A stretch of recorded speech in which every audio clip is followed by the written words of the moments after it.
శ్రీకాకుళం తర్వాత విజయనగరం జిల్లాలో ఎన్ని నియోజకవర్గాలు ఉన్నాయి, ఎవరెవరు ఎన్ని నియోజకవర్గాలు గెలవబోతున్నారు, ఎక్కడ టఫ్ ఫైట్ ఉందో మనం ఇప్పుడు చూడబోతున్నాం. Vizianagaram on the screen. ఉమ్మడి విజయనగరానికి సంబంధించి 9 సీట్లు ఉన్నాయి. బీజేపీ టీడీపీ కూటమి 4 నుంచి 5 గెలవబోతున్నట్టుగా మనకి ఎగ్జిట్ పోల్ సర్వేలో తెలుస్తూ ఉంది. మొత్తం వైఎస్ఆర్సీపీకి సంబంధించి 4 నుంచి 5 స్థానాలు గెలవబోతున్నట్లుగా మనకి ఇక్కడ ఎగ్జిట్ పోల్ సర్వే మనకి వస్తుంది.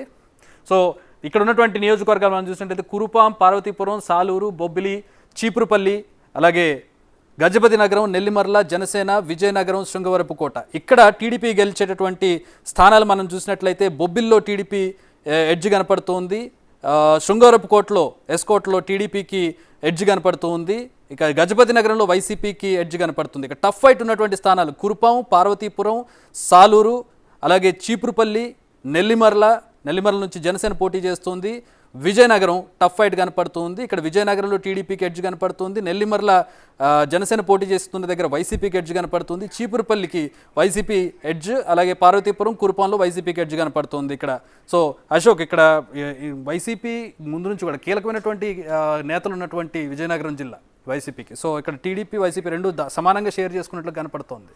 అంటే గత ఎన్నికల్లో విజయనగరం జిల్లాని వైసీపీ క్లీన్ స్వీప్ చేసింది. అవును, శ్రీకాకుళం జిల్లాలో 2 సీట్లన్నా టీడీపీకి వచ్చాయి, కానీ పూర్తిగా వైసీపీ క్లీన్ స్వీప్ చేసింది. అలాంటి చోట 4-5 స్థానాలకి ఈసారి పడిపోవటం అనేది ఆ పార్టీకి ఎదురు దెబ్బే.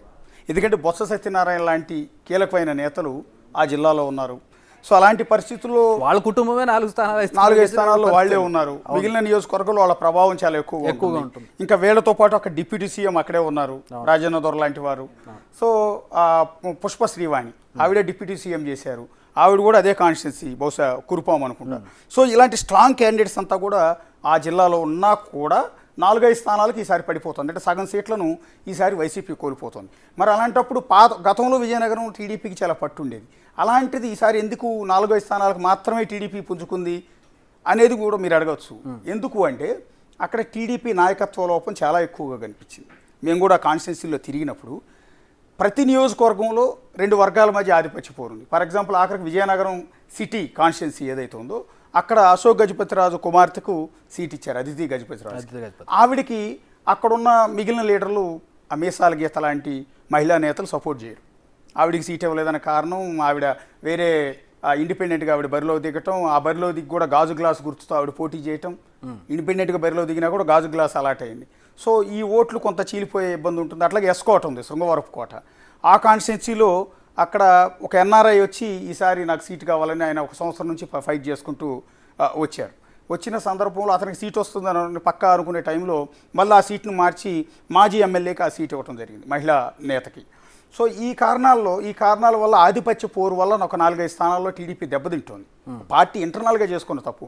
అక్కడ వాళ్ళు స్ట్రాంగ్గా వర్కౌట్ చేస్తుంటే, కాన్సన్ట్రేట్ చేస్తుంటే ఆ సీట్లలో కూడా టీడీపీ పరిస్థితి ఉండేది. అందువల్ల ఇక్కడ టీడీపీ సగం పుంజుకుంది, సగం నష్టపోయిందని చెప్పాల్సి ఉంటుంది. వైసీపీ సగం నష్టపోయింది, చాలా దెబ్బ వాళ్ళకి. 50-50గా కనపడుతుంది. క్లీన్ స్వీప్ నుంచి కోల్పోయాన్ని కూడా టీడీపీకి వెళ్తున్నాయి కాబట్టి వైసీపీ నష్టపోతున్నట్టే ఇక్కడ.